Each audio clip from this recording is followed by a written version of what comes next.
using the 2 cushion route, and he's home and dry in this rack. Certainly in my opinion he is, unless he were to stupidly scratch in the middle pocket. Something that Pagulayan's likely to do. So hanging on by a thread.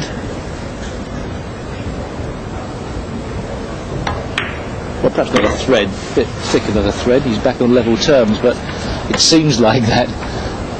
He's not been really in control, has he, for a while in this match? He's been playing catch-up. That's probably a better way to term it.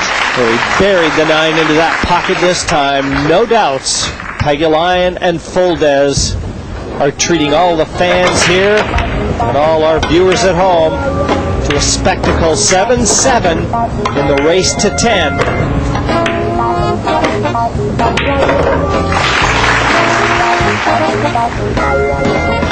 Anytime you defend the crown, you know there's going to be a few scares on the way to the finish line, and is this one turning out to be one of those for Pagulayan? There's Fuldez. Well, he hasn't shown us much in the way of nerves. I wonder if he's thinking about that 3 right now. Imagine being that calm where you can have a little nap in the middle of a match. Unless he just nodded off. Rack 15, Alex Pagulayan to break, 7-7. I think that's not calm, that's gutted. Sick as a parrot, you know, those types of cliches.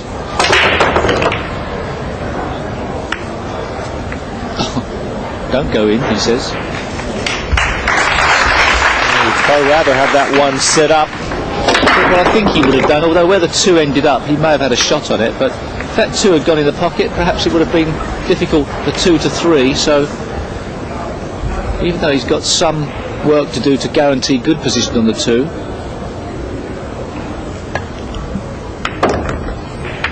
always difficult to play position off a ball that's hanging in the jaws of the pocket, but even though he's not so close to this blue 2, he looks to have played the shot well enough to be able to get back for this 3.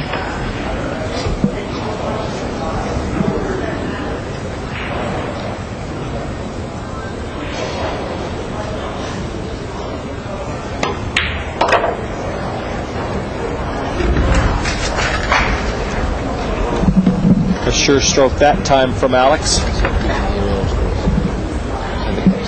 And now just making sure that you can get back to the middle of the table for the 5.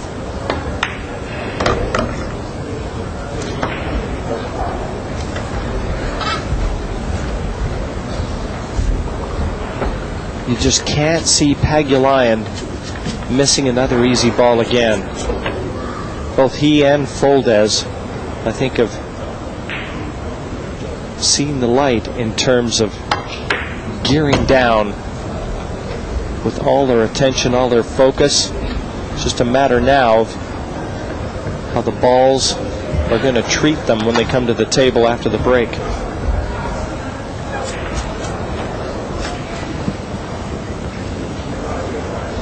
But you have to feel that Vilmos Fuldez has had his share of opportunities in this one. He could really have put the screws down on Pagulayan.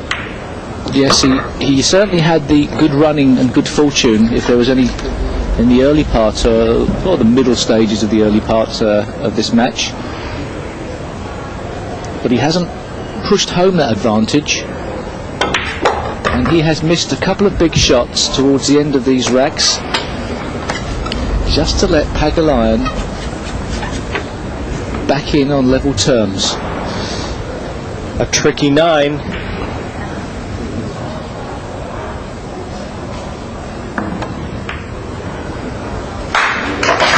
Got over that hurdle. Pagulayan back with his nose in front. 8-7. He'll be breaking in rack 16. The Philippine contingent here in Kaohsiung couldn't be happier right now. They've survived a few anxious moments, as has Pagulayan. For the moment, seemingly back in control.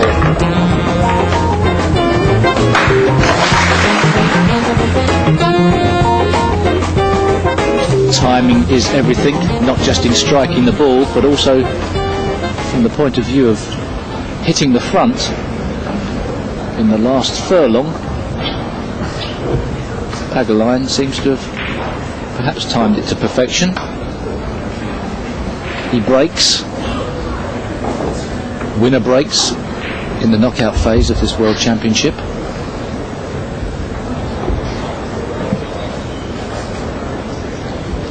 And he doesn't look the same now, does he, Folders? He's just sort of realising the magnitude of those mistakes and looks a bit, well, what do you reckon? Track 16. I hesitate to say Pagulayan miserable. to break. Well, just in 8 disgruntled, laps to really. 6. Difficult to erase all those negative thoughts, and that's the key to success in any Q sport. Monster break, and he gets the reward, certainly gets the reward. Has the 5 gone safe, or is it potable into the middle pocket? Keep your eye on the 5 ball. It goes very close to this middle pocket, gets a kick for the 2. Now, does it go safe? If it doesn't go in, it is nearly nigh impossible to pot. Oh, got to be careful here.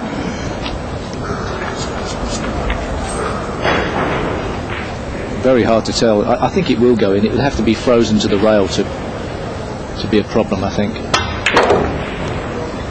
Oh, that was a great strike. He couldn't get down over that the way he might have liked. He was worried about his shirt fouling on that blue 2. And the eagle-eyed Nigel Rees was all over that one. And there's Pagulayan looking at the 5. Do you think he might play the cannon on the 7 here? Perhaps I'm looking. Oh, it does go. Oh, look, he's leaning on the table and the ball's moving and rocking there. It doesn't weigh that much, does he? I could understand if it was Danny Bastovich or. Well, looking at that, Steve, I may rock a little harder and get that 5 into the open. I'd jump up and down to try and move it out. If he jumps any harder, he might be able to double it in the opposite pocket.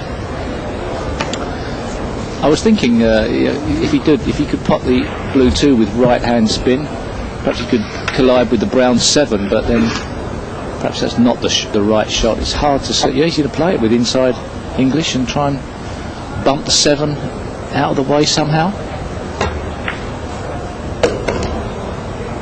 No, that is nearly impossible. Surely going along that line, you would have got a clip on the 7 to stop this impossible looking in off.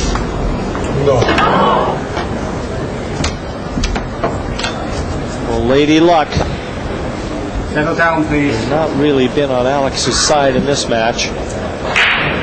And that one was cruel. And what's more is he's feathered that 5 into the open now, Steve. Yes, Folders can play the 5 into the same pocket. He's just got to get the judgment of pace right. It's possible to leave this one short with a bit of a tentative cue action, but it's just coming round just about potable. It's a bit shy of pace. Would have liked to have been another foot further up the table. This is missable, but gettable.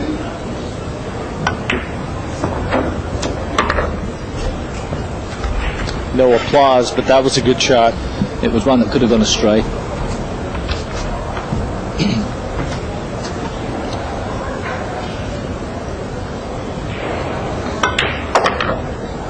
So the advantage swings back again to Vilmos Foldez. At 8-8, he will have the break.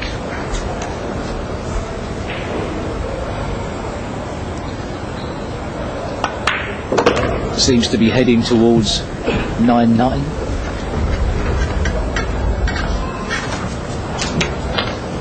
One thing I would imagine would happen, there'll be some type of crisis before the end of this match from now on. I don't get the feeling that somebody's going to run out 2 easy racks. Not the way this rack has been, or this match has been going, Steve. You just can't see any clear-cut sprints to the finish line, can you? 8-8.